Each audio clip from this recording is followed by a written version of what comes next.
बिस्मिल्लाहिर्रहमानिर्रहीम अस्सलाम वालेकुम। डियर स्टूडेंट, आज हम शुरू करेंगे एक और नया चैप्टर और उसका टाइटल है ह्यूमन सर्कुलेटरी सिस्टम। अब ये जो ह्यूमन सर्कुलेटरी सिस्टम है, इसका लफ्ज़ी मतलब क्या है कि ऐसा सिस्टम जो किसी चीज़ को सर्कुलेट करेगा, किसी चीज़ को किसी बॉडी के अंदर घुमाएगा, तो उसको हम कहते हैं human circulatory system.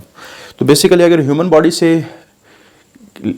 Human body के लिहाज से अगर हम बात करें तो ये हमारी बॉडी का ट्रांसपोर्ट सिस्टम है जो हमारी बॉडी में मुख्तलिफ़ किस्म की जो चीज़ें हैं उनको ट्रांसपोर्ट करवा रहा है। सेल की तरफ भी लेकर जा रहा है, सेल से अवे भी लेकर जा रहा है। तो इसकी डेफिनेशन क्या, it is the bodies transport system. ये बॉडी का ट्रांसपोर्ट सिस्टम है रिस्पॉन्सिबल फॉर मूविंग ब्लड। तो वो कौन कौन सी चीज़ों को मूव करवा रहा है? ब्लड को मूव करवा रहा है, न्यूट्रिएंट को एक जगह से दूसरी जगह लेके जा रहा है, oxygen, carbon dioxide, hormones to and from the cell. तो सेल की तरफ भी जा रहे हैं और सेल से वापस भी आ रहे हैं थ्रू आउट द बॉडी। तो ये सारी चीज़ों को ट्रांसपोर्ट करने के लिए सर्कुलेटरी सिस्टम है। अगे ह्यूमन बॉडी में दो किस्म के सर्कुलेटरी सिस्टम है जो मुख्तलिफ किस्म के मटेरियल को ट्रांसपोर्ट करें। एक को हम कहते हैं ब्लड सर्कुलेटरी सिस्टम और एक को हम कहते हैं लिम्फेटिक सिस्टम। पहले हम शुरू करते हैं ब्लड सर्कुलेटरी सिस्टम। तो ब्लड सर्कुलेटरी सिस्टम में पहली बात तो जहन में रखेंगे, ये it is a close system. ये एक क्लोज सर्कुलेटरी सिस्टम है, क्योंकि जब हम एनिमल्स की बात करते हैं तो एनिमल्स में दो किस्म के सिस्टम चल रहे होते हैं। एक ओपन सर्कुलेटरी सिस्टम है जो आमतौर पे जितने भी इंसेक्ट वगैरह होते हैं उनके अंदर आमतौर पे ओपन सर्कुलेटरी सिस्टम होता है, और दूसरे एनिमल वो हैं जिनके अंदर क्लोज सर्कुलेटरी सिस्टम। इन दोनों में डिफरेंस क्या है? जैसे आप ये समझ लें कि ये हार्ट है। हार्ट से अगर ह्यूमन बॉडी की बात करें, हार्ट से जब ब्लड निकलता है तो वो खून की नालियों में ट्रेवल करता हुआ और फिर दोबारा हार्ट को ब्लड वापस चला जाता है।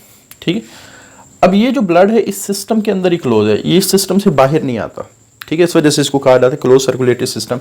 हाँ, जब ये टिश्यू के लेवल पे ब्लड पहुंचता है तो ब्लड खून की नाली के अंदर ही रहता है, लेकिन जो मटेरियल है वो लीक होके टिश्यू में जा रहा होता है, या टिश्यू से जो मटेरियल है वो ब्लड में जा रहा होता है। कैसे जाएगी आगे हम डिस्कस करेंगे। तो कोई भी ऐसा सर्कुलेटरी सिस्टम जिसमें जो ब्लड है वो विद इन द वेसल्स, खून की नालियों के अंदर ही रहे, उनसे बाहर ना निकले, तो वो कहलाता है क्लोज सर्कुलेटरी सिस्टम। अब जैसे छोटे जो इंसेक्ट वगैरह होते हैं, जैसे मैं कॉकरोच की बात करूं, कॉकरोच के अंदर ये खून की नालियाँ नहीं होती।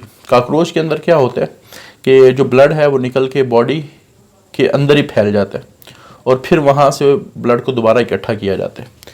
तो जिसमें दिल से निकलने के बाद ब्लड बॉडी में फैल जाए और टिश्यू के अंदर चला जाए तो वो ओपन सर्कुलेटरी सिस्टम, और जिसमें खून की नालियों के अंदर ही रहे वो क्लोज सर्कुलेटरी सिस्टम। तो ये एनिमल में पाए जाने वाले दो डिफरेंट किस्म के सिस्टम है, और ह्यूमंस में क्लोज सर्कुलेटरी सिस्टम होता है।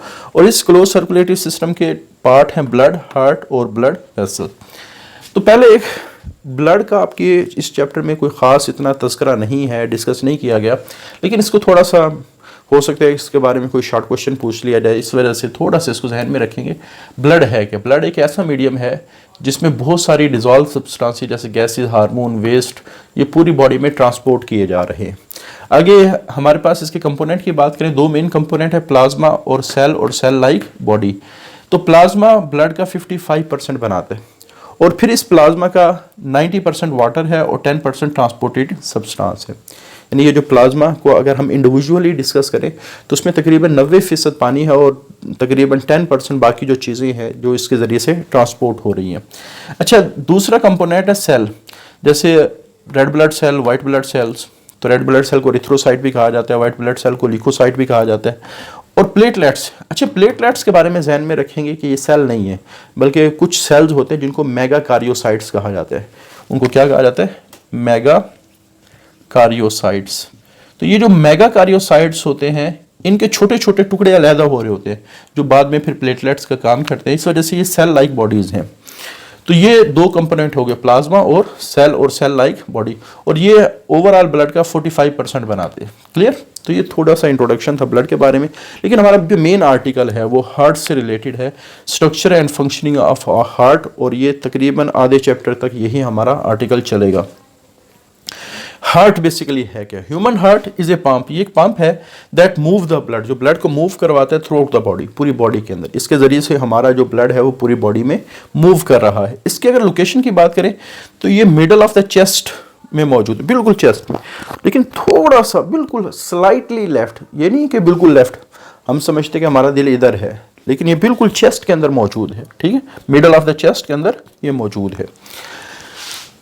अच्छा, इसी वजह से अगर हम लंग्स की बात करें तो हमारा जो बायां फेफड़ा है वो निस्बतन दाएं फेफड़े के छोटा है, ठीक है।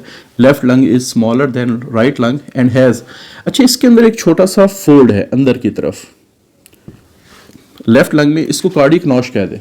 नॉश कोई ऐसा फोल्ड जो अंदर की तरफ हो, कोई गहरी जगह जो होती है वो नॉश कहलाती है। और इस गहरी जगह का फायदा क्या है, यहाँ हार्ट एकोमोडेट हो जाता है।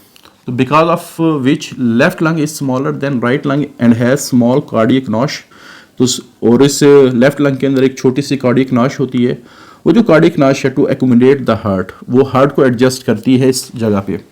अच्छा, अगर हार्ट की बात करें तो इसका जो आमतौर पे एक मुट्ठी जितना ये हार्ट होता है, लेकिन इसकी मोटाई इतनी होती है कि इसकी जो बैक सरफेस है वो हमारी रीढ़ की हड्डी के पास है, और जो फ्रंट सरफेस है वो यहाँ एक छोटी सी हड्डी होती है जिसके साथ रिब्स वगैरह अटैच होती है, इसको स्टर्नम कहा जाता है, ठीक है। तो आप कह सकते हो जो फ्रंट साइड है वो स्टर्नम के पास है, और इसकी जो बैक साइड है वो रीढ़ की हड्डी या वर्टिब्रल कॉलम के, जो बैक सरफेस है वो वर्टिब्रल कॉलम के पास है, और जो फ्रंट है वो स्टर्नम और पसलियों के पास है, यानी आगे की तरफ। तो यही बात लिखी गई है। अगर हम सरफेसेस की बात करें तो बैक सरफेस इतनी पीछे गई हुई है कि वो वर्टिब्रल कॉलम रीढ़ की हड्डी के पास है, और जो फ्रंट सरफेस है ये स्टर्नम और रिब केज।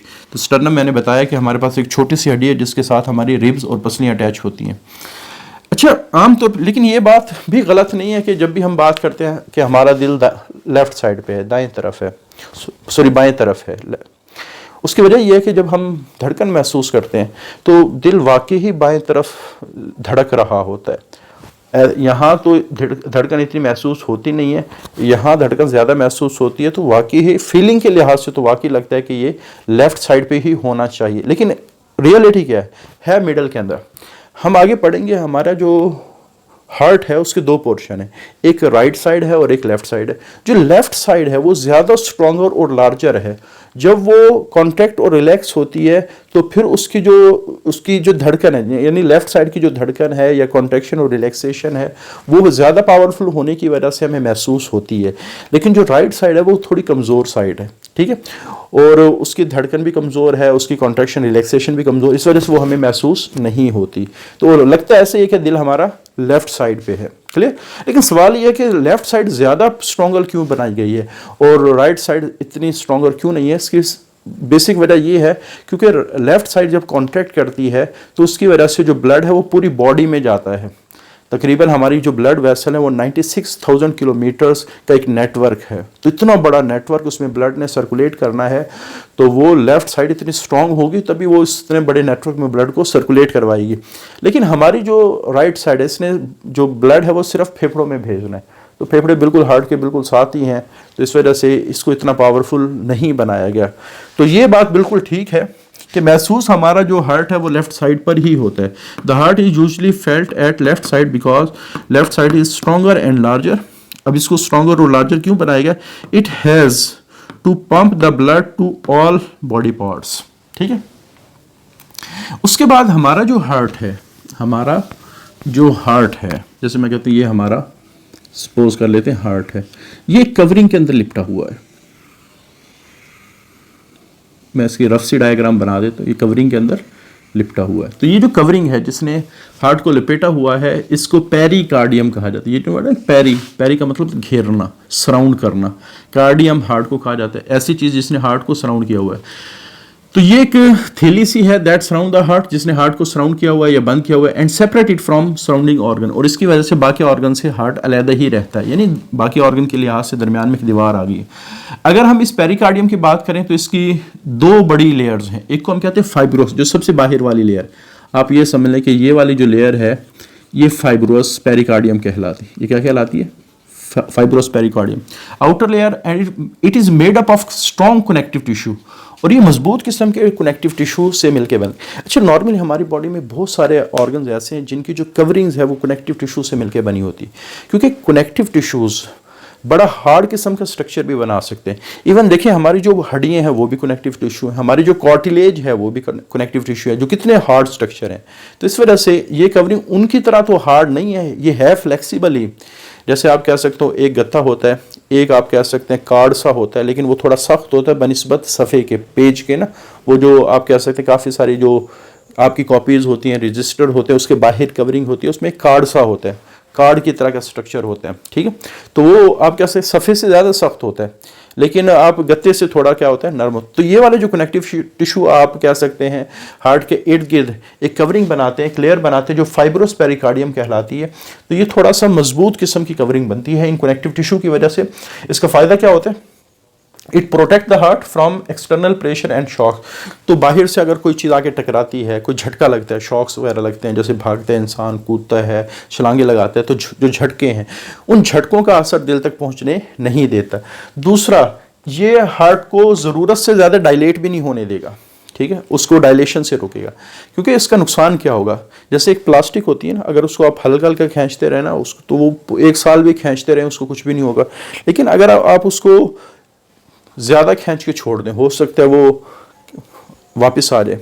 लेकिन अगर आप ये 10-12 दफ़ा करेंगे तो इलास्टिक इतनी लूज़ हो जाएगी कि उसकी जो इलास्टिसिटी है, वापस आने की जो पावर है, वो आहिस्ता आहिस्ता ख़त्म हो जाएगी।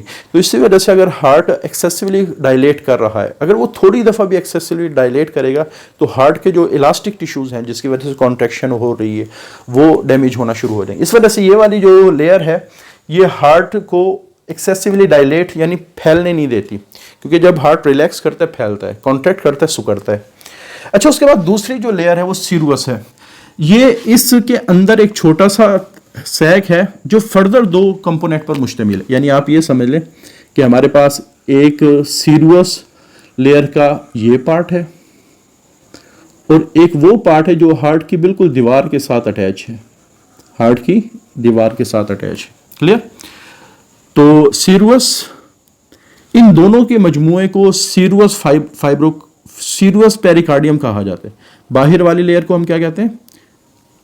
फाइब्रोस कार्डियम, और इन दोनों के मजमूए को सीरुअस कार्डियम। आगे ये फर्दर जो 2 लेयर हैं, एक आउटर है जो बिल्कुल फाइब्रोस कार्डियम के नीचे है, इसको पेराइटल पेरिकार्डियम कहा जाता है, और एक जो बिल्कुल हार्ट की दीवार के साथ अटैच है, ऑल्सो कॉल्ड। अच्छा, इस विजरल, ये वाली जो है ना, ये विजरल है। ये क्या है? विजरल। और ये क्या है? पेराइटल। इन दोनों के मजमूए को सीरुअस कहा, और बाहर हमारे पास है फाइब्रोस। बाहर क्या है? फाइब्रोस। इन दोनों के दरमियान एक कैविटी है जिसको पेरिकार्डियल कैविटी कहा जाता है। ये आप लोगों ने विजरल को एपिकार्डियम भी कहा जाता है, क्योंकि ये हार्ट के साथ अटैच होता है। अच्छा, एपिकार्डियम का वर्ड हम अगले टॉपिक में भी पढ़ेंगे। हार्ट की जो सबसे बाहर वाली दीवार है, हार्ट की 3 वॉल्स होती हैं, सबसे अंदर एंडोकार्डियम, फिर उसके बाहर मायो, उसके बाहर एपिकार्डियम। तो ये एपिकार्डियम ही है एक किस्म का, आप कह सकते हैं ये सबसे आउटर लेयर्स ही बना रहा है।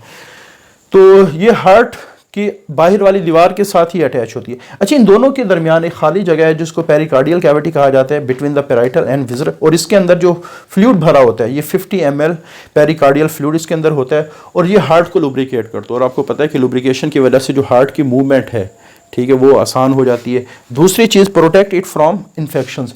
इसके अंदर कुछ वाइट ब्लड सेल्स भी होते हैं जो फिर जरासीम वगैरह को किल करने के लिए इस्तेमाल हो रहे होते हैं। अब ये जो वाइट ब्लड सेल है, ये हमारी इम्यूनिटी का सिस्टम है, तो ये हमारे हार्ट को भी प्रोटेक्ट कर रहे होते हैं, जो पेरिकार्डियल फ्लूइड के अंदर वाइट ब्लड सेल होते हैं। तो ये पेरिकार्डियम के बारे में हो सकता है शॉर्ट क्वेश्चन आ जाए, हो सकता है इसके बारे में लॉन्ग क्वेश्चन आ जाए, तो आप लोगों ने इसको अच्छी तरह तैयार करना है। तो ये अभी हमारा आज का स्टार्ट है। हार्ट को अभी हमने स्टार्ट किया, जस्ट उसकी कवरिंग को डिस्कस किया। अगले लेक्चर के अंदर हम उसकी वॉल्स को, उसके चैम्बर को डिस्कस करेंगे। आज के लिए इतना ही। अल्लाह हाफिज़।